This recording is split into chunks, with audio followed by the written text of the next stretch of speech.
이스라엘 선지자의 예언은 이스라엘의 멸망 전의 시대적 상황 속에서의 선포, 또 멸망에 대한 예언, 멸망 후의 회복에 관한, 또 예수 그리스도의 오심, 다시 오심, 주의 영원한 나라, 이러한 모든 것을 하나님이 이사야에게 예언으로 담아 선포케 하셨어요. 그러니까 이사야가 예언한 예언의 시간적 폭이라고 하는 것은 수천 년에 가깝습니다. 아니, 인간의 산술로 헤아리기가 어려워요. 이게 과연 인간의 힘으로 가능하겠습니까? 오늘 우리가 나눌 이 이사야에서의 한 본문을 나누게 되겠습니다만, 하나님은 영원부터 영원까지 계신 분이십니다. 우리는 이사야보다 훨씬 수천 년 뒤의 사람이지만, 이사야가 우리가 앞으로 살아내고 또 보았던 영원한 나라의 삶을 이사야는 이미 수천 년 전에 하나님의 계시 속에서 내다보았지만, 우리는 여전히 그것을 기다리고 바라보며 믿는 자입니다. 인간적으로, 시간적으로는 그는 우리보다 훨씬 과거의 사람이지만, 영적으로는 그는 여전히 우리에게 살아있는 하나님의 예언적, 미래적, 소망의 메시지를 선포한 살아있는 우리의 선지자다 하는 것을 우리가 잊어서는 안 되겠습니다. 여러분, 오늘 이사야 43장 19절 말씀에 보니까, 보라, 내가 새 일을 행하리니 이제 나타낼 것이라. 나타낼 것이라. 하나님께서 이사야를 통하여 이스라엘 백성들에게 내가 새 일을 행하겠다. 뭡니까? 역사적으로 보면 그들이 바벨론의 포로 생활에서부터 해방될 것이라는, 그렇죠? 역사적으로 보면 그것을 의미합니다. 여러분, 이스라엘 백성들은 애굽에서 종살이 하던 것처럼 하나님께 불순종하고 우상을 섬김으로 인하여 결국 북왕국도 멸망하고 남왕국도 멸망하고 바벨론의 종살이를 하였습니다. 그렇지만 하나님께서는 이사야를 통하여 내가 너희를 해방시키고 구원할 것이라고 선포하셨어요. 그러면서 뭐라고 말씀하십니까? 이 일이 어떻게 이루어질까 놀라지 말라는 거예요. 애굽이 어떻게 무너졌는지. 하나님 이사야 40장 15절에 보면, 보라, 그에게는 열방은 통의 한 방울 물 같고 저울의 적은 티끌 같으며 섬들은 떠오르는 먼지 같으니. 이스라엘을 멸망시켜서 이스라엘에게 절망과, 그죠? 어떤 파멸의식을 가져다주고 낭패감을 가져줬던 바벨론, 그런 바벨론도 하나님 앞에서는 물 한 방울에 지나지 않는다.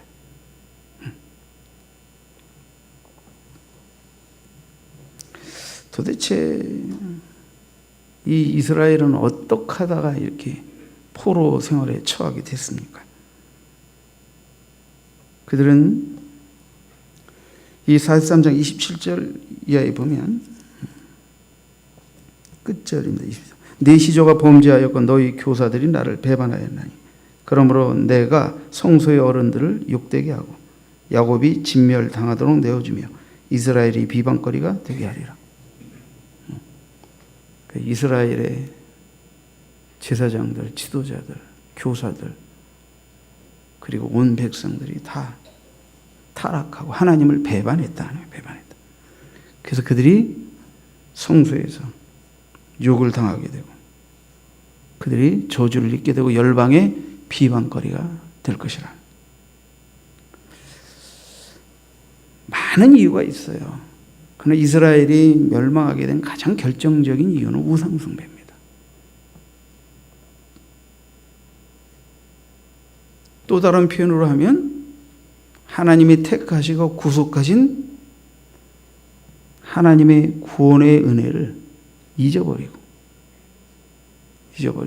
하나님보다 자신을 더 의지하고 우상을 더 의지하고 탐심에 빠져서 하나님의 구원을 욕되게 했기 때문에 그들은 멸망하고 큰 저주와 고통 속에 빠지게 되었던 것입니다. 그러나 하나님은 애굽에서 이스라엘을 구원해 내신 것처럼 바벨론의 종살이를 하는 이스라엘을 구원하시겠다고 약속하셨어요. 그리고 그 어마어마한 바벨론 제국을 바사 제국에 의해 멸망시키시고 바사의 고레스 왕에게 어느 날 계시하셔서 이스라엘에게 해방을 자유를 선포케 하시고 그들을 이스라엘로 돌아가도록 허락하게 만드셨어요. 자, 우리는 이 이스라엘의 해방, 이스라엘의 구원이 어떻게 이루어졌냐 하는 걸 좀 이해할 필요가 있어요. 자, 여러분, 이스라엘의 해방, 이 구원은 하나님의 선행적 은총에 의해서 이루어진 것이라는 걸 알아야 돼요. 성경 어디에도 이스라엘 백성들이 자신의 지은 죄를 회개하고 통회하고 자복했기 때문에 하나님의 불쌍히 여기셔서 구원하셨다, 이렇게 말하고 있지 않고 뭐라고 말하고 있습니까? 오늘 본문의 근거에서만 얘기하면 25절을 보시죠. 43장 25절. 나하고 나는 나를 위하여 네 허물을 도말하는 자리 네 죄를 기억하지 아니하리라. 하나님이 이스라엘 백성들의 허물, 우상을 섬기고 하나님을 배반하고 거역했던 그 죄를 도말해 버리시고 기억도 안 하시겠다는 거예요. 회개했기 때문에, 잘못을 뉘우쳤기 때문에 아니에요. 그들의 죄가 여전히 있지만 지워버리시겠다는 거예요.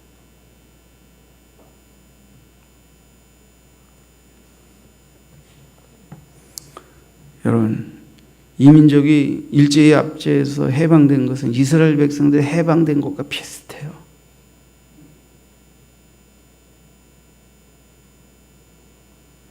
우리나라도 독립군들이 일제에 항거하여 전쟁을 해보겠다고 준비하고 있었지만 실제로 우리나라의 역사가 일제에서의 해방이 독립군이 일본 군대와 싸워서 이겨서 해방된 게 아닙니다. 싸워보지도 못했습니다. 싸울 기회도 얻지 못했습니다. 어느 날 갑자기 해방된 것입니다. 하나님의 은혜로. 그래서 태극기가 물결치지만 해방의 현실을 느끼는 데는 보름, 20일, 한 달 반이 걸렸다고 그래요. 이게 진짜 우리가 해방된 건가? 진짜 일본이 망한 건가? 하는 거를 현실적으로 느낄 때까지 한 달여 이상의 시간이 흘렀다는 거예요.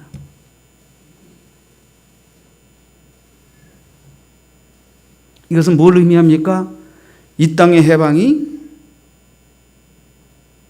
믿을 수 없는, 인정할 수 없는 놀라운 그러나 현실이었는데, 믿어지지 않는 현실이었는데 그것이 하나님의 은혜로 주어졌다는 거예요. 이스라엘에게 그러했던 것처럼 하나님 이 민족에도 그런 은혜를 베풀어 주셨어요. 회개해서, 우리의 우상의 죄를 회개해서 우리의 죄를 돌이켜서 아니에요. 그냥 하나님이 우리의 모든 죄와 허물을 도말하시고 기억도 안 하시겠다고 일방적인 용서를 선언하시고 구원을 베풀어 주셨어요. 그리고 그것을 믿고 누리도록 부르신 거예요. 택하신 거예요. 세계 역사 속에 우리나라처럼 이렇게 복음적 은혜 가운데서 택함받고 세움받고 구원받아 세워진 민족이 없습니다. 그래서 우리나라는 복음을 잘 이해하고 믿을 수밖에 없는 역사적 현실이 우리에게 있어요.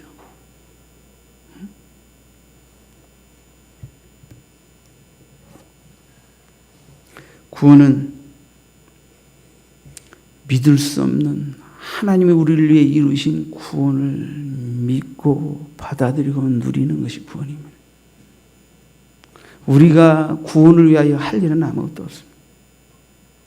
하나님이 우리를 위하여 일방적으로 죄도 허물도 배반도 우상숭배도 다 지워버리시고 그것을 자신의 독생자에게 담당하사 대속케 하시고 내가 너희를 위하여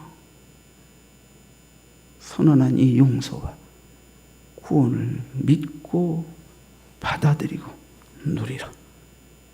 이것이 하나님이 이스라엘에게 주셨던 구원이고 우리에게 주신 구원인 줄 믿습니다.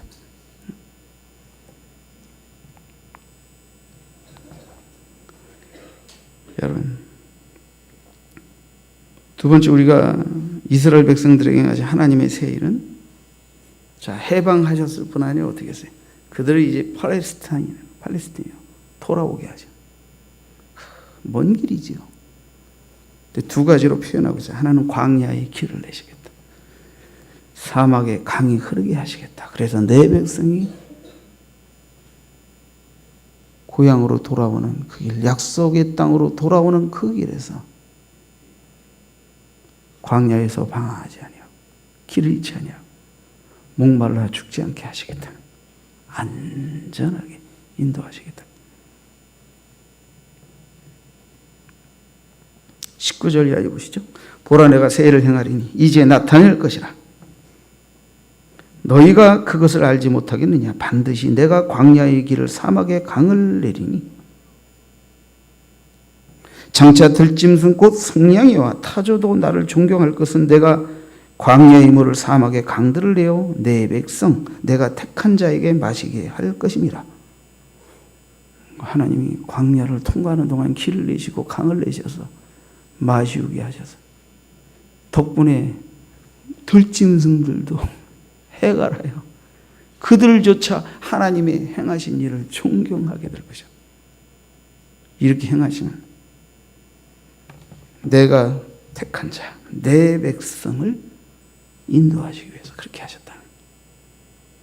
이게 역사 속에서 이스라엘 백성들에게 행하신 이사야를 통해 선포하신 하나님이 행하신 새 일이에요. 한 일이에요. 그렇다면 여러분, 광야길은 뭘 의미합니까? 우리가 광야를 좀 생각해 봐야 돼요. 광야는 인도자가 없다면 헤매고 춥고 덥고 생존에 굉장히 위험한 것이 광야입니다. 그렇죠? 그래서 하나님께서도 이스라엘 백성들을 출애굽하여 광야를 통과하여 가나안 땅으로 인도하시기 위하여 모세를 먼저 광야에서 40년 동안 살며 연단케 하신 줄 믿습니다.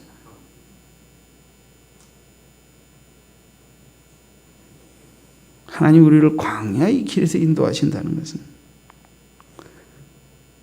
하나님이 친히 광야에서 우리의 목자가 되시고 우리의 인도자가 되시고 우리의 보호자가 되시고 우리를 먹이시고 마시우고 돌보시는 자가 되어 목적하는 곳으로 인도하시겠다는 것을 의미하는 것입니다. 우리는 이 광야 생활을 생각하면서 한 가지 반성할 일이 있어요. 그게 뭐냐면 이스라엘 백성들이 왜 광야에서 헤매다가 멸망당했느냐. 여러 가지 이유를 찾을 수 있지만 가장 중요한 이유가 그들이 애굽의 종살이와 압제해서 그들을 구출해내신 하나님이 구원의 은혜와 감격을 감사하면서 살지 못했다는 거예요. 처음엔 기뻐했겠죠. 근데 조그만 삶의 현실의 고난과 어려움 앞에 닥치자마자 구원의 사랑, 구원의 감격, 구원의 즐거움은 생각도 못하고 하나님이 그 은혜의 역사에 대해서 기억도 하지 아니하고 불평하고 원망하고 괜히 나왔다 그러고 그러니까 어떻게 돼요? 갈 길이 보이지 않는 것입니다. 그리고는 나왔던 길만 보이는 거예요. 나왔던 길. 하나님의 새 일, 이스라엘 백성들에게 새 일을 행하신 하나님의 올 한 해 나와 내 가정과 우리 교회와 여러분의 평생의 삶을 통하여 새 일을 행하실 텐데 그때 우리가 조심해야 되는 것은 나를 택하시고 구원하신 하나님의 은혜에 대해서 감사하는 마음을 잃어버리면 안 된다는 거예요. 감사를 잃어버리게 되면 길이 보이지 않습니다. 목적지가 보이지 않습니다. 그분의 인도하심이 보이지 않습니다. 그리고 불평과 원망을 하게 되면 어떻게 두렵습니다. 그리고 돌아온 길로 되돌아가고 싶고, 주와 함께 시작한 이 위대한 구원의 구속적인 삶의 출발이 후회스럽게 되어요. 그래서 자꾸 뒤를 돌아보게 돼요. 주님은 뭐라고 말씀하셨습니까? 뒤를 돌아보는 자는 하나님 나라에 합당치 못하다 그랬어요.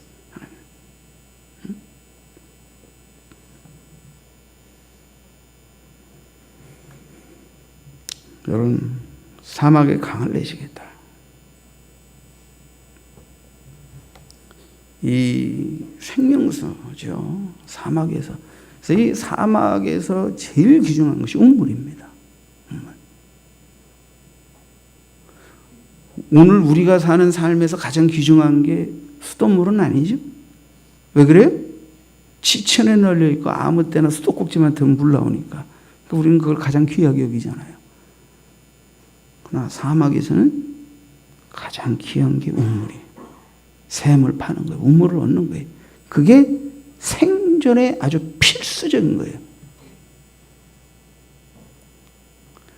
살리신 하나님이 계속 살게 하시는 은혜는 만나와 물에 있어요. 반석에서 물을 내시는 은혜에 있어요. 이스라엘 백성들을 돌아오게 하실 때 사막에서 강이 흐르게 하시겠다.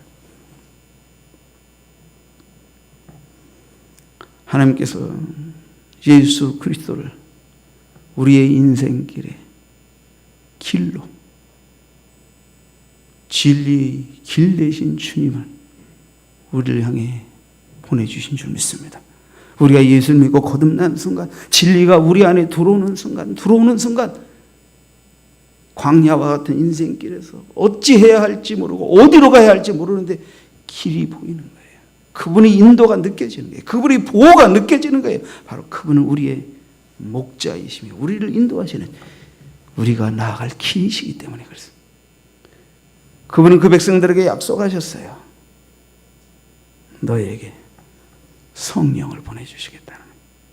하나님이 영원히 메마르지 않는 샘꾼원을 너희 안에 보내주어서 그 샘에서부터 강 같은 물이, 샘이 솟아나게 하시겠다는 거예요. 여러분, 우리에게 오신 성령님은 우리 안에 영원히 메마르지 않는 영생수가 되어주신 줄 믿습니다. 우리 안에서 이 성령의 역사가 없이는 우리 영혼이 해갈되기가 어려워요. 그 생명수를 강같이 흐르게 하시겠다는 거예요. 여러분, 사막 같은 황량한 우리 마음에 영원히 메마르지 않는 영생수이신 성령님을 보내주셔서 그 생수가 강같이 흐르게 하셔서 그 성령의 은혜의 샘이 강같이 흘러 넘치게 하셔서 우리로 하여금 만족스럽게 주께서 인도하시고자 하는 그 길로 가게 하시겠다는 거예요. 여러분, 하나님 이스라엘 백성들을 해방시키시고 팔레스타인으로 그 머나먼 광야의 길을 내시고 그 광야에서, 사막에서 강을 내셔서 무사히 돌아오게 하신 거죠. 그 하나님은 우리에게 예수님을, 길이요 진리요 생명이신 예수님을 보내주셔서 우리를 구원하시고 인도하시고 영원한 성령의 생명수를 마시며 하나님이 오게 하시는 그 길까지 가도록 지키시고 보호해 주셨다는 것을 잊어서는 안 됩니다. 이렇게 하나님께서 이스라엘에게 새 일을 행하시고 우리에게 새 일을 행하신 목적이 있어요. 그것이 뭐냐면, 자 보시죠. 나를 찬송하게 하려 함이라. 나를 찬송하게. 21절 보시죠. 이 백성은 내가 나를 위하여 지었나니 나를 찬송하게 하려 함이니라.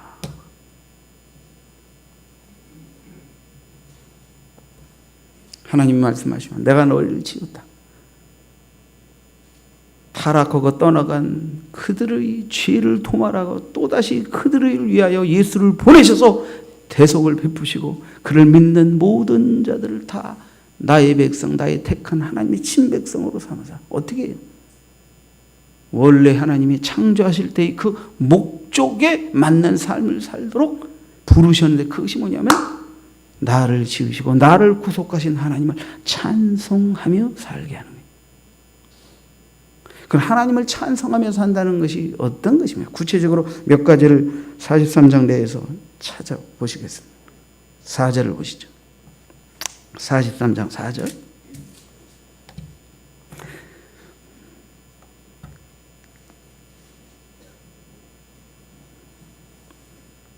자, 43장 10절 먼저 보십시다.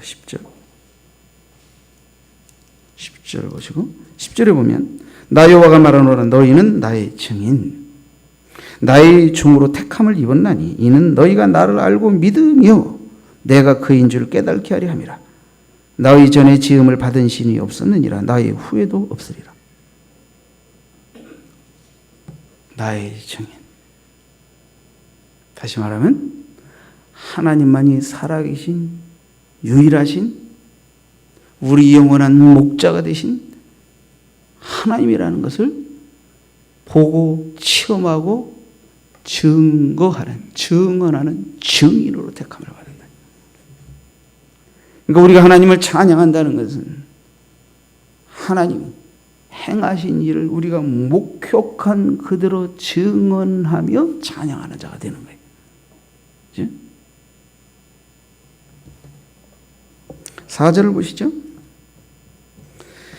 내가 내 눈에 보배롭고 존귀하며 내가 너를 사랑하였은즉. 하나님 우리를 향하여 말씀하십니다. 너는 내 눈에 보배롭고 존귀하고 내가 너를 사랑했다. 우리는 하나님의 눈에 보배롭고 존귀한 백성. 그리고 하나님은 정말 독생자도 아끼지 않고 희생하기까지 나를 사랑하신 그런 하나님이십니다. 그러니까 우리는 왜 우리가 무엇 때문에 하나님을 찬송해야 합니까? 하나님을 나를 보배롭고 귀하게 여겨주시고 사랑해 주셔서 자신의 독생자까지 희생하고서라도 나를 구원하시려 하나님의 목적적인 대상이 된 것 때문에 우리는 그 하나님을 찬송해야 할 줄 믿습니다. 7절을 보시죠. 내 이름으로 불려지는 모든 자 곧 내 영광을 위하여 창조한 자를 오게 하라. 그를 내가 지었고 그를 내가 만들었느니라. 내 이름으로 불려지는 모든 자. 뭐예요? 내가 내 영광을 위하여 창조한 자. 우리는 하나님을 왜 찬송해야 합니까? 우리가 주의 이름으로 부름받은 자들이기 때문에 그래요. 그래서 우리는 그리스도인이에요. 예수 그리스도가 나의 저항을 때문에 대속의 역사를 이루신 나의 구주 나의 하나님을 믿는 그리스도께 속한 그리스도인이에요. 우리는 주의 이름 때문에 불려진 자예요. 그리고 그분이 행하신 모든 일을 인하여 그분을 통하여 이루신 하나님의 거룩하신 구원을 위하여 하나님께 영광을 돌려드릴 자로 우리는 부름받는 거예요. 응?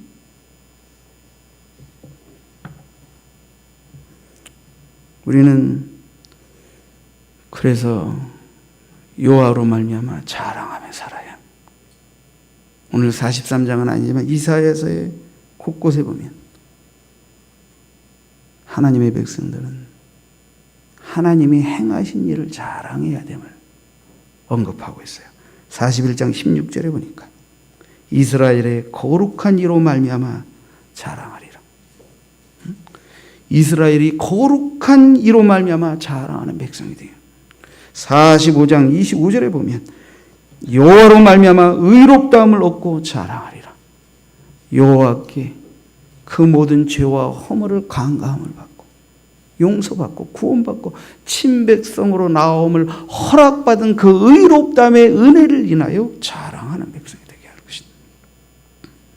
61장 6절에는 보니까 오직 너희는 여호와의 제사장이라 일컬음을 받을 것이라. 사람들이 너희를 우리 하나님의 봉사자라 할 것이며 너희가 이방 나라들의 재물을 먹으며 그들의 영광을 얻어 자랑할 것이니라. 하나님의 제사자, 하나님의 봉사자. 하나님을 거역함으로 이방과 열방과 원수 마귀에게 빼앗겼다. 그 모든 재물을 되찾아 누리며 어떻게 영광을 얻어 자랑하며 살 백성으로 택함 받았다.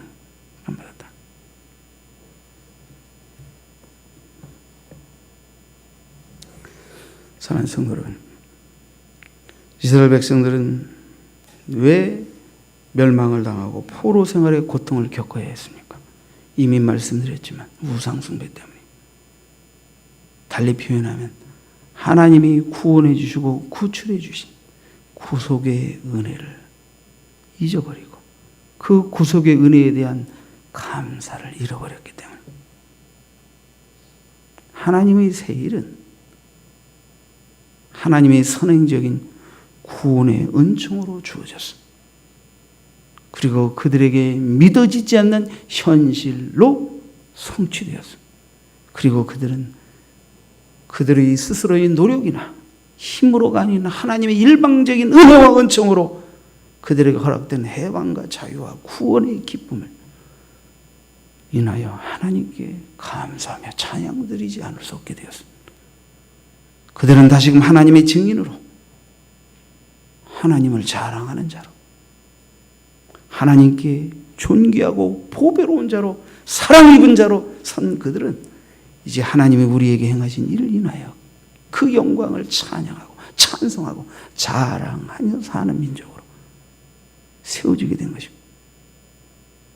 이스라엘 백성이 그러하듯 예수 그리스도로 말미암아 우리 안에 새 일을 행하신 하나님으로 말미암아 우리는 하나님의 증인으로서 예수의 이름으로 부름받아 하나님의 백성이 된 것을 인하 그 은혜와 축복에 대하여 늘 감사를 잊지 아니하고 앞으로도 우리 생애를 통해 나의 가정을 통해 우리 교회를 통해 우리 남은 생애를 통해 하나님이 친히 우리 안에서 예수 그리스도로 말미암아 이루어 가실 새 일들을 바라보며 도전하는 주의 성도들이 되어야 할 줄 믿습니다. 엊그제 조선일보에 보니까 좀 은혜스러운 게 하나 실렸더라고요. 오피니언 기사 가운데. 여러분도 잘 아시기는 성수대교 붕괴 사고가 1994년 10월에 이루어졌습니다. 우리 안수 집사님이 거기 좀 한 30분 전인가 거기 지나갔대요. 좀 천천히 지나가서 그때 갔으면 천국 가서 안식하셨을 텐데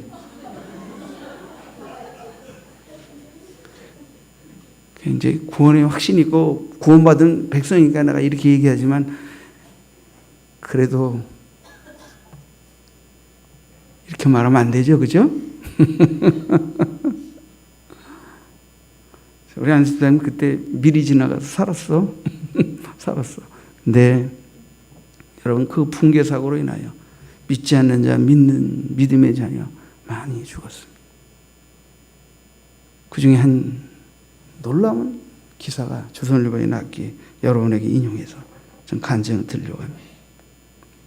성수대교가 붕괴되었을 때 거기에 서울교대 3학년에 재학 중이었던 이승영 씨예요. 이승영 씨라는 분이 죽었어요. 그때.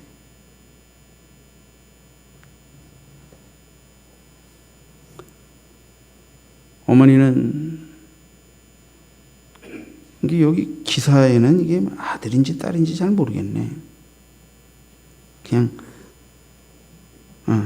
딸이에요. 딸. 이승영 딸이라고 돼 있네. 이 딸이 죽었어요. 교대 3학년에서. 근데 그 딸의 일기장에 일생 동안 하고 싶은 일 14가지가 쓰여 있었어요. 일생 동안 하고 싶은 일. 어머니가 그걸 쭉 읽고 그 아이가 죽은 사고 보상금으로 2억 5천만 원을 탔는데 그 아이의 소원대로 그것을 승용 장학금이라 하여 기증을 했어요. 그렇게 해서 그 장학금을 받고 공부한 신학 대학원생이 89명이나 되었다고 합니다. 그들 중에 많은 분들이 목사님이 되셨고 자기가 받은 장학금의 사연을 알고 그 승영의 가득한 소원을 이루는 자로서 하나님의 일을 감당하고 있다고 고백하는 분들도 있다고 그래요. 그녀는 자신의 장기를 기증하는 것을 소원으로 또 언급해 놓았는데 시신 수습이 늦어져서 결국 장기는 기증하지 못하고 대신 시신을 의과대학에 해부용 실습용으로 기증하였다고 합니다. 어머니가. 그 딸의 소원 가운데 하나가 어려운 이웃에게 도서관을 만들어주는 거였어요. 근데 강원도의 이동 도서관을 만드는 일로, 다시 말하면 이게 뭐예요? 이동 도서관 차량을 기증해서 그 소원을 이루었어요. 그 어머니는 그 딸의 소원을 또 이루기 위해 2009년도에는 하나밖에 없는 아들을 고국에 남겨두고 우즈베키스탄으로 떠납니다. 그리고 아마 신문에는 그녀의 기독교적인 배경을 언급하지는 않은 것 같아요. 그러나 그녀는 우즈베키스탄에서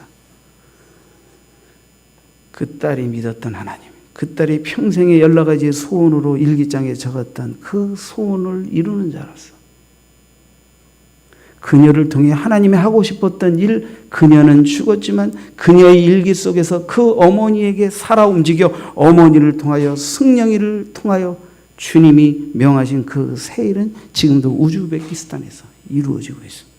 그녀는 우즈베키스탄에서 6년째 머물며 어려운 이웃들을 돌보며 선교회에 봉사하고 있다는 소식.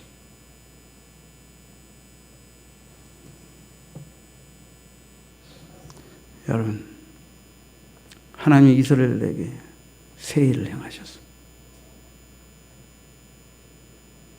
하나님은 올 한 해도 새해를 출발하는 우리에게 이미 새해를 행하셨고 또 새해를 기획하고 일하기를 원하십니다. 하나님 일찍이 믿음 좋은 하나님의 딸 승영이에게 하나님이 그녀를 통해 하고 싶으신 새 일을 그 가슴에 담아 주셨습니다.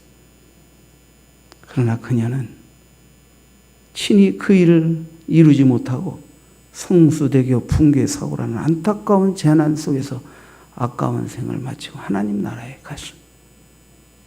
그러나 그녀가 하나님 앞에 받은 그 새 일, 그 선한 소원의 꿈이 어머니에게 읽혀져서 그대로 하나하나 그 14가지의 꿈이 실현되고 있는 것에 관한 글을 읽으면서 저는 참 마음이 뜨거워지고 뭉클했습니다. 주님, 올 한 해도 여러분의 영혼 안에, 여러분의 가정 안에, 우리 교회 안에, 아니 올해뿐 아니라 우리 평생의 삶을 통해 하나님이 새 일을 행하시기를 원합니다.